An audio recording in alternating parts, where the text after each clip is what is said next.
It's funny. I always said it's going to be 5 books because I wanted Percy to have a nice, strong ending, and da-da, the big battle, and you find out what happens at the end. I think that's real important for a series to end well, so it just doesn't drag on forever. At the same time, as I'm going around talking to all these kids, they're like, well, what about that character, and what about this, and what are they doing at camp when they're always off on these quests? You never talk about that.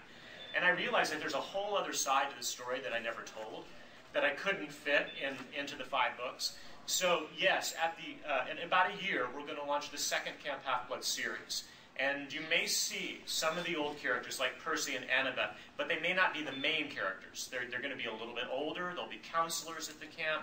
And there is a new prophecy at the end of The Last Olympian. I think we can say that without giving too much away if you haven't read it yet.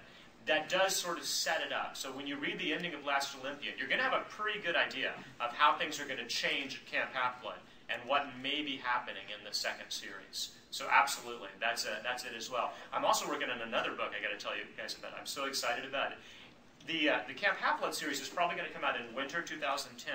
But before that, in the spring of 2010, we're hoping to launch this new fantasy that I'm working on. A lot of kids, as I've, again, gone around the country talking to schools and stuff, have said, have you ever thought about doing any other form of mythology? Because there's so many. And Greek mythology is great, but what about all those other mythologies out there? And I've had to bite my tongue because it's been a top secret that I've been working at. But I can now tell you what's coming up. There's only one thing in my years as a teacher that was more popular than Greek mythology. Anybody want to guess what it was? Yeah. Egypt. Egypt. Bingo. So, you're absolutely right. And so, next spring, the kids know, right? Next spring, you guys look out because the gods of ancient Egypt are going to invade the modern world. It's going to be really cool. I can't wait for that. So that's the next thing that I